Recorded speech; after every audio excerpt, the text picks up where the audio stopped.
Alright, what's going on, guys? Figured I'd do another unboxing because I got a pretty cool gun here from Century Arms, which I already had one of these, but I recently sold it.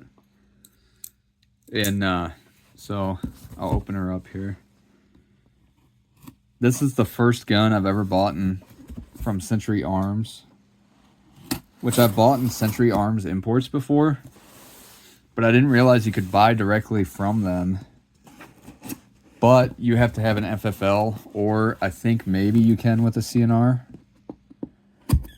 So, pretty neat. Let's open this here. I'm using my Benchmade Osborne Mini.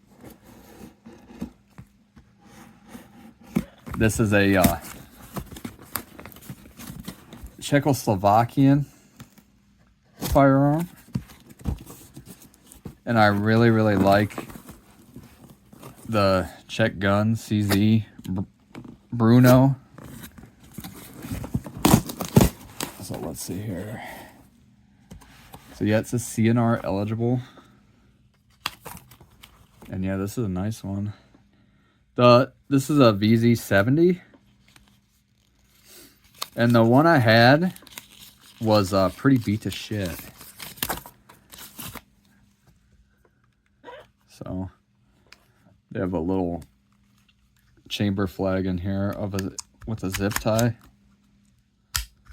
So let me get that out. But these are cool. Basically like a Czech Walther PP. And yeah, pretty neat guns. The mag is what's holding it open because it's empty. There's no slide lock on the gun itself. It's on the magazine here.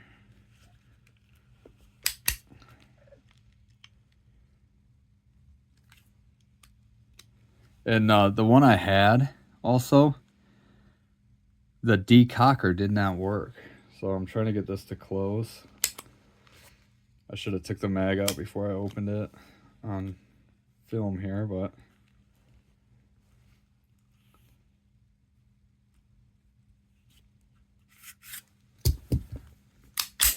so let's see if the decocker works on this one.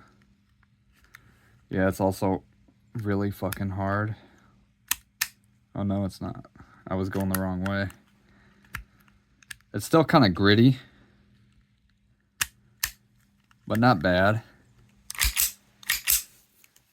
A lot of cosmoline. I'm gonna have to clean it. I can see shit there. Let me take it apart.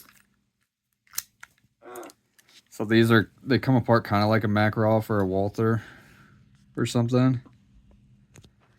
Except instead of the trigger guard, it's this button here. So yeah, a lot of oil and shit on it. But little 32, kind of anemic, but I want it for the collection because I want to have like all the VZ firearms, all the Czechoslovakian era military and like police ones. But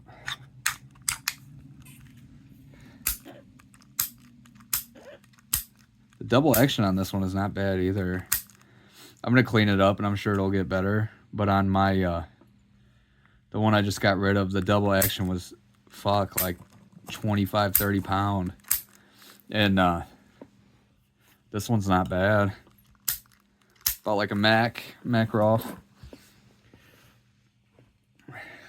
Let's see the size comparison. Similar size as well. A little shorter grip. I can't pull the trigger on this one because it's loaded. I just happen to have it on me. But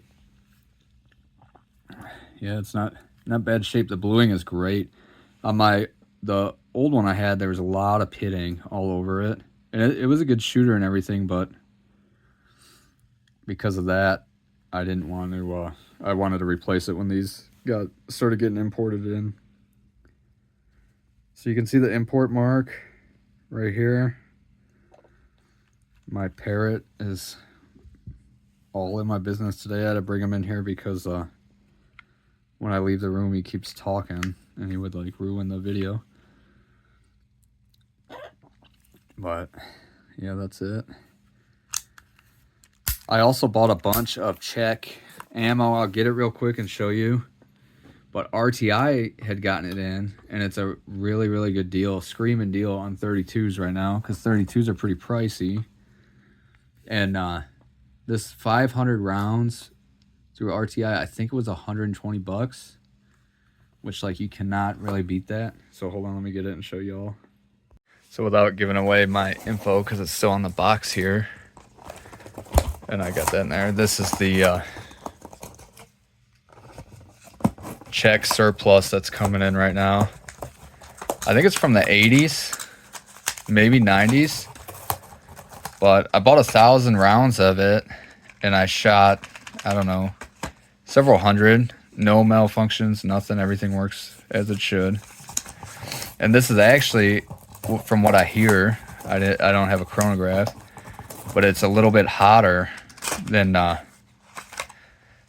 American shit, because it's this was actual police ammo. But as you can see, it's small. I'll hold it up to, this is a 9 by 18 Mac, so you can see the difference. But 32 small and anemic, but so many militaries used it in World War II, and a lot of people have been killed by this. So it's still not, it's not as impractical as people make out, in my opinion. But at the same time, in today's day and age with 380s and the micro 9s and stuff, there's not really a reason to carry this over that. But yeah, it's looking, I don't know, I'm happy with it. I'm gonna clean it, and then maybe I'll come back. Yeah, I think I'm gonna clean it and then come back and show it after, because the way this trigger is, especially that double action, like I feel like this is gonna be a real sweet shooter. I think my my last CZ70 or VZ70 had the stiffest double action trigger pull I've ever felt. Even harder than the P64, which the P64 is like notoriously stiff, where it's like basically unusable. But that was somehow worse. And this one is not. So once I clean it up, I think it's going to get even better. But this decocker is a little weird. How slow it is. It's not like a fast snap, but oh well. But yeah, I'll clean it and I'll come back and show you all the once it's cleaned up what she's looking like. So I should have filmed it, but I didn't. But I took the grip off, and see this black sludge in here where the, what is that, the decocker safety piece is? So basically everything underneath this was coated in that, which I assume is cosmoline. Kind of like this, like see it on there? Yeah, that's definitely cosmoline. So yeah, you're gonna want to clean this, but the condition of the metal is like very, very good. So I'm gonna get back to cleaning it and then come back when I'm totally done, and we'll see how things smoothed out. All right, so I'm back and I got her finished. And there was a lot of shit, not on the outside, but underneath on all the parts. I painted the front sight white because it's a pretty tiny sight, and I like doing that on my guns. I get these markers where it's like a paint marker, and yeah, but that's what it's looking like.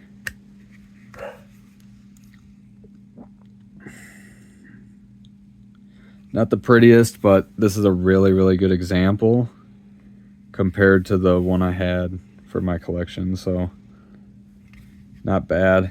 And if you guys know about these VZs, the 50 is essentially the same as the 70. The only difference is the grips and then this hammer. But the hammer on my 50 is this style. So it must have been like put on at the Arsenal, I would assume. Like an Arsenal remand, or refurb. But yeah, that's it.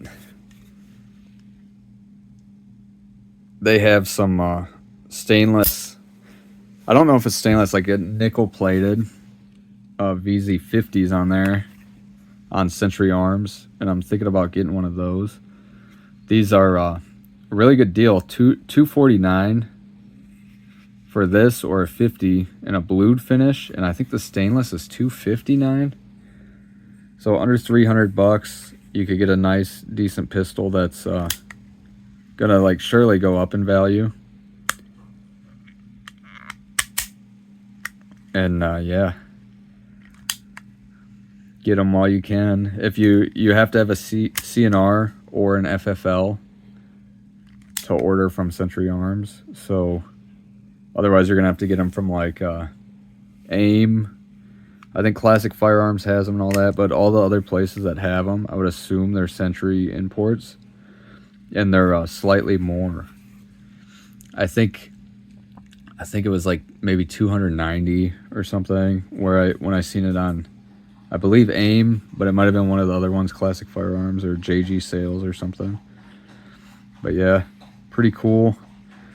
I sourced and found an original holster on eBay from the Czech Republic, so I might order that because I like to have the original holsters. And then I wanted to show you guys this. I picked this up at a local auction recently. It's a Winchester Model 12 in 12 gauge with a 30-inch barrel, and I'm gonna sell this locally to somebody, and then get a it's a partial trade sale for this, and I want to get a off this guy a what is it called, Type 56 paratrooper, which isn't actually, it's an SKS with a shorter 16-inch barrel, or 16.5-inch, and it was never actually a military issue. A lot of guys think they shorten them just to like appeal more to the foreign market, which could be the case, but I don't care. I want one. I wanted one for a while, so I'll be getting that, and I'll be posting a video on it. And also Hunter's Lodge, I'm still waiting on 3 rifles from them, and it's probably been 3 to 4 months now, so I should be getting those any day and make some content on that. One of those I'm gonna cut up, which is a M43 Spanish Mauser, which does kind of go against everything, but I want to cut one up and convert it into a 45 ACP with a Rhineland Arms kit, because I think it'd be badass. And so what I did was I bought 2 of them. Whichever one is better, I'm going to keep for the collection, to keep original, and then the other one I'm going to turn into a 45 ACP, which will be a fun range toy. But yeah, get these while you can. You can't beat the price. They will go up. The one I had, I actually sold for more than I paid for this, and it was in far worse shape. So get them while you can, because they will go up. that decocker's stiff. But the one I had before, it didn't work at all. At all. I'd have to use two hands to push it, and everything about it was like really stiff and hard. But all right, guys, thanks for watching.